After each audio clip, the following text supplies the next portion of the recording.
Joining us now is Joe Wilhelm, who's the general manager at the Hayden Smelter. Joe, welcome. Thank you.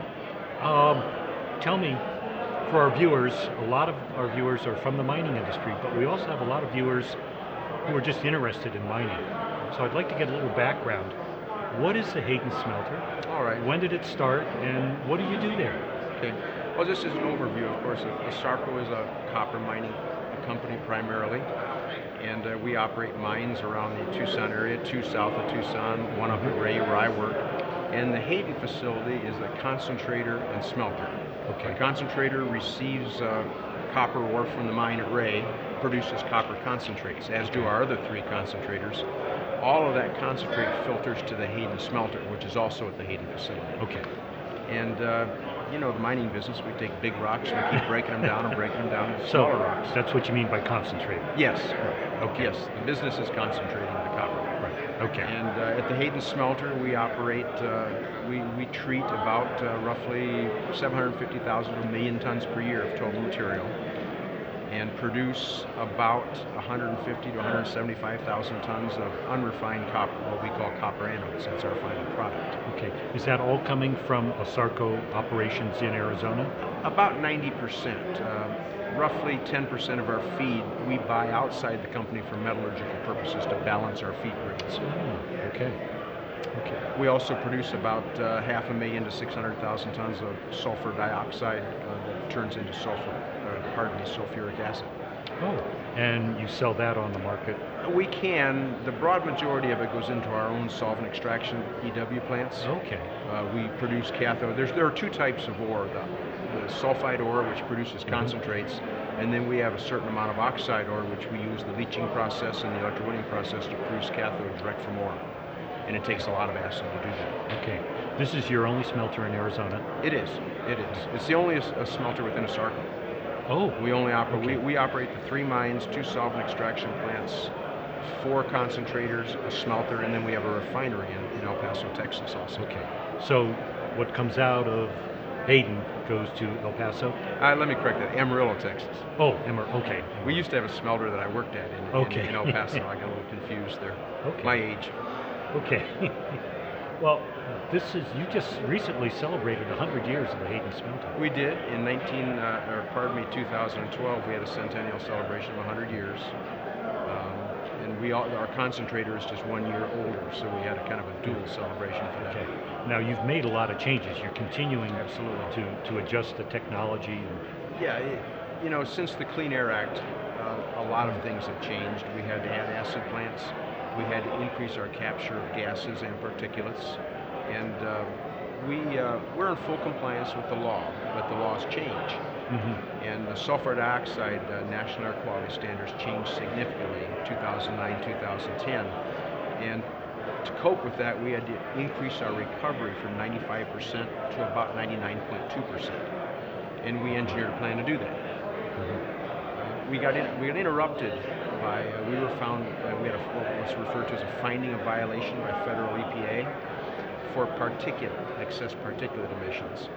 And that brought into place several different statutes and regulations that more or less put our project on hold until that was resolved. Okay. And we negotiated with the EPA. The Arizona Department of Environmental Quality was also involved in of course they're done, you know, through the Department of Justice. And just recently, in the past 3 months, we negotiated a consent decree that resolved all issues. And we're very pleased with it. I hope the government is very pleased with it. It's out for public comment right now. Okay.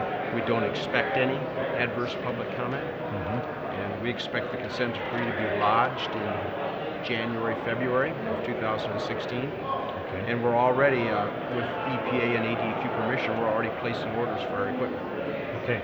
How much are you investing in all of this? The total investment in equipment to what they call the relief to the finding of violation and to implement our converter retrofit is about $130 million. There will be additional spending for other mitigation and other projects that we have to do as part of the project, but the amount we intend to spend is $130 to $150 million. With that kind of investment, I'm assuming you see a long future for the operation out there. Well, one of the saving graces is when you're at 99.2% recovery, there's very little room for improvement. Okay. So yeah, we expect this to be life of mine, 40 years. 40 years. Yes. Okay. You know, another generation. The last major retrofit at Hayden in 1983, 83 to now is 32 years. This is of the same magnitude. Okay. Okay. So when you say life of mine, do you think the existing mines you have the reserves out there to continue? Well, the reserves aren't mapped out quite that far, but who knows? Yes. So that's a lot of that depends on the price of copper and other factors. But yeah. Okay. Okay. And the smelter also has the opportunity to become a custom smelter and operate beyond mine life. Okay, so taking products from other mines. Could be, yeah. Right. Okay. So are you? So let me throw out. We've got the resolution copper. Mhm. You know that hopes to have a huge underground Mhm. operation going. Has there been any thought about feeding any of that? Well, at my level, I'm not involved in that, but you know, they'll produce concentrates that will need a home, and you know, smelter close to home is always better than one overseas. Okay. Freight's expensive. Mm-hmm. You know, the property down here at Rosemont, Mm-hmm. That's you know, right. the Hud Bay property, they'll be producing concentrates sometime in the next 5 to 10 years. Okay. Have they identified where they plan to go with that? Not to my knowledge, no. Okay. They're again the closest smelter to them is us. Price of copper's at what, a low of the last 6-7 years. Yeah. Does that have much impact on? Well, it has a big impact. You know, there are numerous properties in the U.S. and around the world that are curtailing their operations. We actually curtailed slightly last spring. We operate 4 concentrators, and we are running one of our concentrators, the one at Hayden, as a matter of fact, at about 60% of capacity right now. We have certain grinding sections that are more expensive than others. We curtailed the expensive grinding sections. Resulted in, I don't know the total number of employees because it involves the mines that report their concentrates to us. But other than that, we're just looking at the price of copper, and it's a day-to-day process. We have we're contemplating all the time what the next step is. The price of copper yesterday, the last one I saw was 206. That's low. That's low. Is there a point at which you might shut the concentrator down or shut the smelter down? Boy, it's difficult to say. I'm sure there is a price. Right. Okay. I don't think that price is 205, 206. Yeah. The plans we have are to continue to operate our smelter at the present capacity. If we are short concentrates, there are other concentrates in the market for sale. Oh, okay. So that was my follow-up question: is if they shut down one or more of the mines, what does that do? Well, smelters like to operate at full capacity or near full capacity. We're at what I'd call near full capacity right now, so we're running well. And like I say, there are other concentrates available. Whether they will be in the future is difficult to say. Okay. But our intention is to operate the smelter at at the capacity it's at right now for the rest of this year and into next year. Okay.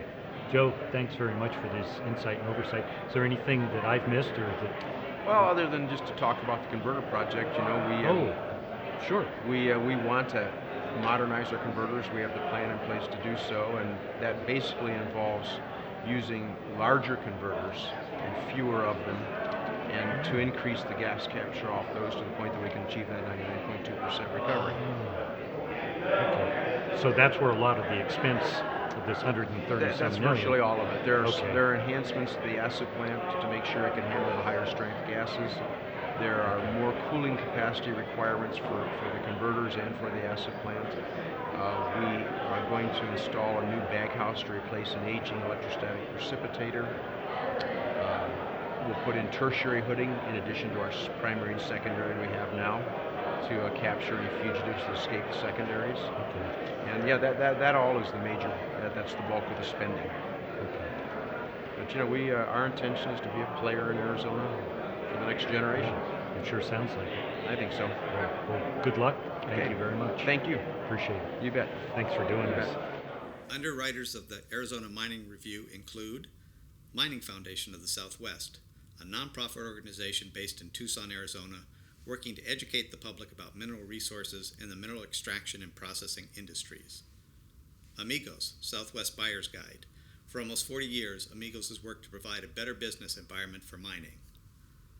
Pioneer Equipment Incorporated, serving the equipment needs of the mining industry since 1959.